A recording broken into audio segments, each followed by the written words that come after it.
Professor AC Pigou जो London के अर्थशास्त्री थे, कैम्ब्रिज विश्वविद्यालय के, उन्होंने एक सिद्धांत प्रतिपादित किया। उन्होंने कहा कि यदि हम वेज को, मज़दूरी को पूरी तरह से फ्लेक्सिबल छोड़ दें, यानी कि पूरी तरह से लचीला छोड़ दें और गवर्नमेंट का नियंत्रण हटा लें, तो वह देश में व्याप्त बेरोज़गारी को समाप्त कर सकता है और फुल एम्प्लॉयमेंट पर अर्थव्यवस्था को ला सकता है।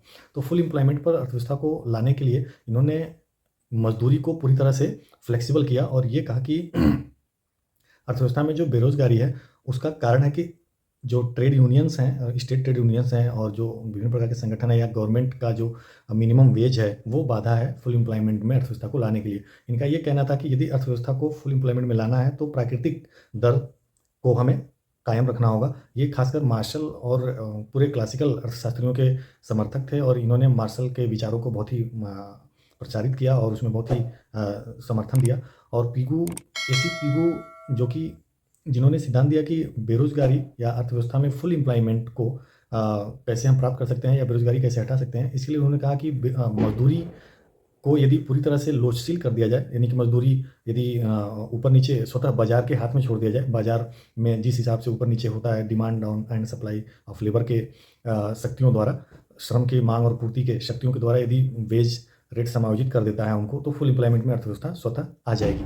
इनका ये कहना था कि इन्होंने 2 किताबें बहुत ही इम्पोर्टेंट लिखी। एक था वैल्यू ऑफ मनी जो 1917 में प्रकाशित हुआ और एक था इकोनॉमिक्स ऑफ वेलफेयर जो 1920 में प्रकाशित हुआ। ये दोनों किताबें बहुत ही महत्वपूर्ण और बहुत ही प्रसिद्ध हुईं और ये अक्सर एग्ज़ाम्स में पूछे जाते हैं, तो इसे याद रखना है। तो पीगू ने कहा कि यदि हम वेज को, मज़दूरी को पूरी तरह से स्वतंत्र छोड़ दें, सरकार कोई हस्तक्षेप ना करे, तो पूरी तरह से स्वतंत्र छोड़ दें, तो मज़दूरी अपने आप, मज़दूरी बाज़ार तंत्र के माध्यम से भी काम करे, तो अपने आप फुल एम्प्लॉयमेंट को ला सकती है। उन्होंने ये ज़रूर कहा कि इसमें ऐच्छिक बेरोज़गारों को हम बेरोज़गार नहीं कहेंगे, जो दिए गए मज़दूरी पर कार्य करना नहीं चाहते हैं, उनको हम बेरोज़गार नहीं मानेंगे। तो इन्होंने ये कहा कि यदि फुल एम्प्लॉयमेंट चाहते हैं आप, तो मज़दूरी को पूरी तरह से स्वतंत्र छोड़ दें।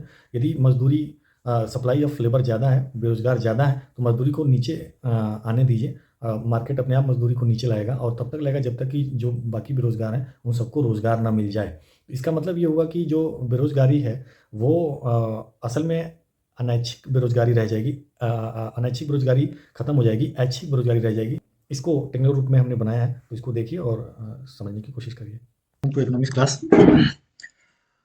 अभी हम पढ़ने वाले हैं पीगू का रोजगार का सिद्धांत। पीगू का रोजगार का मजदूरी कटौती सिद्धांत, Pigou's wage cut theory of employment. Pigou, professor AC Pigou, इनका पूरा नाम है एसी पीगू। इन्होंने एक सिद्धांत दिया जिसे वेज कट थियरी कहते हैं। वेज कट थियरी से या मजदूरी कटौती से ही समझ में आ रहा हो, मजदूरी में कटौती सिद्धांत, यानी कि वेज में कटौती, मजदूरी में जो लेबर को मजदूरी दी जाती है उसमें कटौती करके हम कैसे रोजगार को बढ़ा सकते हैं। इन्होंने फुल एम्प्लॉयमेंट या सभी को रोजगार देने का एक आइडिया सुझाया, फुल एम्प्लॉयमेंट। इन्होंने ये कहा, चूंकि ये क्लासिकल अर्थशास्त्रियों के जबरदस्त समर्थक थे, क्लासिकल अर्थशास्त्रियों की विचारधारा को ही बढ़ाए और मार्शल मार्शल के सिद्धांत को बहुत ज़्यादा इन्होंने परिष्कृत किया और उनके सिद्धांत को बहुत ज़्यादा प्रचार प्रसार कराया। और ये कैम्ब्रिज स्कूल ऑफ इकोनॉमिक्स के लंदन के पढ़े हुए थे। इनके बारे में थोड़ा सा यहाँ पे परिचय दिया हुआ है। ये इन्होंने मुख्य रूप से जो किताब लिखी थी, द इकोनॉमिक्स ऑफ वेलफेयर, 1920 में, ये याद रखना है आपने, द इकोनॉमिक्स ऑफ वेलफेयर 1920 में इन्होंने लिखा था। ये बहुत ही प्रसिद्ध किताब है, इकोनॉमिक्स ऑफ वेलफेयर। ये हर जगह पूछता भी है, इकोनॉमिक्स ऑफ वेलफेयर किसने लिखा है, तो एसी पीगू ने लिखा है 1920 में। इन्होंने the value of money book भी लिखा, 1917 में प्रकाशित हुई। और the radial of the tariff 1903 में। ये इनकी प्रमुख किताबें हैं। बहुत सारी किताबें और पेपर इन्होंने प्रकाशित करवाए थे, लेकिन ये 3 किताबें, उसमें भी द इकोनॉमिक्स ऑफ वेलफेयर सबसे प्रसिद्ध और महत्वपूर्ण किताब इनकी साबित हुई। ऑथर कैसिल पीगू, इनका फोटो है और ये 1877 में इनका जन्म हुआ था और 1959 में मृत्यु हो गया था। और इसी दौरान किन्स भी उसी स्कूल में, उसी कॉलेज में, यूनिवर्सिटी में, कैम्ब्रिज स्कूल ऑफ इकोनॉमिक्स में किन्स भी पढ़ते थे, लेकिन इन दोनों में भारी विरोध था, मतों में बहुत अंतर था। किन्स का हम विचार अलग से पढ़ेंगे, अभी हम केवल पीगू के दिए गए सिद्धांत को पढ़ते हैं। तो पीगू ने ये समझाया कि मजदूरी में कटौती हम कर दें, वेज में कटौती करते जाएं, तो हम किस प्रकार से एम्प्लॉयमेंट को बढ़ा सकते हैं, एम्प्लॉयमेंट को बढ़ा सकते हैं और पूर्ण रोजगार, अर्थव्यवस्था में सभी को रोजगार कैसे दे दिया जाए। तो इसके लिए इन्होंने आइडिया सुझाया और ये कहा कि वेज में, मजदूरी में हम मजदूरी को कम करते जाएं तो किस प्रकार से एम्प्लॉयमेंट या लोगों को कैसे हम रोजगार दे सकते हैं, इसका इन्होंने आइडिया सुझाया। और पूरा जो क्लासिकल थ्योरी था, जो क्लासिकल अर्थशास्त्री थे, जिसमें एडम स्मिथ, मार्शल, रिकार्डो, जेएस मिल, जेबी से, ये सभी लोगों के का यही विचार था, पूरे क्लासिकल अर्थशास्त्रियों का यही विचार था कि हम वेज को फ्लेक्सिबल कर दें तो किस प्रकार से रोजगार बढ़ सकता है। तो इन्होंने मजदूरी कटौती के सिद्धांत में बताया कि वेज को कम करते जाएं तो हम लोगों को अधिक से अधिक रोजगार दे सकते हैं। इनका ये कहना था कि रोजगार में जो बाधा है वो है, पहला तो जो यूनियंस होते हैं, स्टेट राज्य के ट्रेड यूनियन होते हैं, यहाँ पे लिखा भी होगा, ये राज्य ट्रेड यूनियन जो ऑर्गेनाइजेशंस होते हैं जो मिनिमम वेज पारित करवाते हैं कि न्यूनतम मजदूरी ये मिलेगी, ये होना चाहिए, मिनिमम वेज कानून पारित करवाते हैं, या जो गवर्नमेंट होती है, गवर्नमेंट, तो ये वो एक मिनिमम वेज डिसाइड करती है। तो ये सभी हस्तक्षेप माना जाते हैं, मार्केट में ये हस्तक्षेप है, मार्केट में ये हस्तक्षेप नहीं होने चाहिए, सरकारी हस्तक्षेपों को हटा देना चाहिए, और यदि पूरी तरह से बाजार को फ्री छोड़ देना चाहिए, फ्री छोड़ दिया जाए तो वेज में फ्लेक्सिबिलिटी के कारण, वेज में वेज में लोचशीलता के कारण, वेज में लोचशीलता के कारण फुल एम्प्लॉयमेंट को प्राप्त किया जा सकता है, फुल एम्प्लॉयमेंट को प्राप्त किया जा सकता है, और अर्थव्यवस्था में बेरोजगारी को समाप्त किया जा सकता है। यदि हम सभी को रोजगार देना चाहते हैं तो हमें जो न्यूनतम मजदूरी है, जो संगठन होते हैं, लेबर संगठन होते हैं, या जो सरकार हस्तक्षेप करती है, वो कंपटीशन को प्रभावित करती है, कंपटीशन की ताकतों को स्वतंत्र रूप से कार्य करने देना चाहिए, यानी कि पूर्ण प्रतियोगिता को फ्रीली काम करने देना चाहिए, तो स्वतः पूर्ण रोजगार की स्थिति प्राप्त हो जाएगी। इसको यदि हम ऐसे समझाएं, ये मान लो डिमांड फॉर लेबर है, और ये रेखा थोड़ा टेढ़ा हो गया, इसको सीधा कर लेते हैं, इसको ऐसे सीधा कर लेंगे तो यहाँ से हम ये हटा दे सकते हैं, और फिर से एक रेखा, सीधी रेखा हम ऐसे खींच सकते हैं, ये जीरो होगा। तो यदि लेबर जो है वो पूर्ण रोजगार की स्थिति यदि ये है, यदि हम एन एफ कहें इसको, पूर्ण रोजगार यहाँ पे है, और मजदूरी दर ये है डब्ल्यू, तो जो उत्पादक है वो रोजगार इतना ही देगा, एन जीरो कह लें, यानी कि वो ए बिंदु पर रहेगा, वो रोजगार इतने ही लोगों को देगा, ठीक है, इस पर इंप्लॉयमेंट दिखाया गया, इस पर वेज दिखाया गया। तो इस मजदूरी दर पर, ओ डब्ल्यू पर, इतने ही लोगों को रोजगार देगा, क्योंकि मजदूरी बहुत हाई है, और चूंकि वो तुलना करता है marginal productivity of N, N for labour, यहाँ पे समझना है, एन, एन फॉर लेबर, साधन, तो जो लेबर की मार्जिनल प्रोडक्टिविटी है वो बराबर होनी चाहिए डब्ल्यू की। तो ये जो डिमांड फॉर लेबर है, ये मार्जिनल प्रोडक्टिविटी ऑफ लेबर को भी दिखाता है, या यहाँ पे चूंकि एन दिखा रहे हैं तो एन समझ सकते हैं, तो मार्जिनल प्रोडक्टिविटी ऑफ लेबर को दिखाता है। तो ऐसी स्थिति में यदि फुल एम्प्लॉयमेंट यहाँ पे है, तो इस स्तर पे यदि वो रोजगार देगा तो मजदूरी तो ज्यादा रहेगी, लेकिन एमपीएल इतना ही रहेगा। तो यानी कि एमपीएल का, एमपी एन कह सकते हैं, चूंकि लेबर को हम यहाँ पे एन से दिखा रहे हैं, तो एमपीएन कम होगा डब्ल्यू से, वेज से। ऐसी स्थिति में वो लॉस में आ जाएगा, वो इन लोगों को रोजगार नहीं देगा, इतनी बेरोजगारी अर्थव्यवस्था में रहेगी, वो यहीं पे अटका रहेगा। मान लेते हैं मजदूर यूनियन संघ जो है, और जो अन्य जो गवर्नमेंट है, वो डिसाइड करती है कि नहीं, इतने से नीचे नहीं आना चाहिए, ये जो वेज रेट है W1, इससे नीचे नहीं आना चाहिए, तो भी रोजगार ज़्यादा से ज़्यादा यहाँ तक आ सकता है, ओ एन तक, फिर भी इतनी बेरोजगारी रहेगी ही रहेगी, अर्थव्यवस्था में बेरोजगारी रहेगी। इसको पीगू ने बाधा माना। ये जो ट्रेड यूनियन या सरकारी द्वारा हस्तक्षेप किया जाता है कि इतनी मजदूरी इतनी से नीचे ना आए, या जो यूनियन होते हैं, संगठन होते हैं, वो कहते हैं कि इतनी मजदूरी इतनी से नीचे ना आए, तो वो बेरोजगारी बढ़ाते हैं।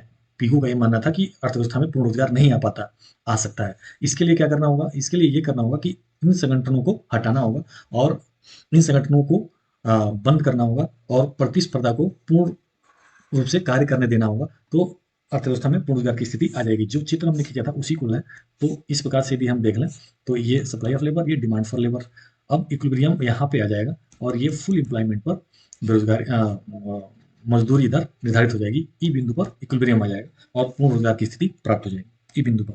तो इस प्रकार से जो बेरोजगारी थी वो समाप्त हो जाएगी, और यदि मजदूरी ऊपर होती भी है तो थोड़े समय के लिए रहेगा, जहाँ सप्लाई ज़्यादा होगा डिमांड से, और ऐसी स्थिति में मजदूरी नीचे आएगी, मजदूरी कम होगी और मजदूरी कम होगी तो रोजगार और बढ़ेगा।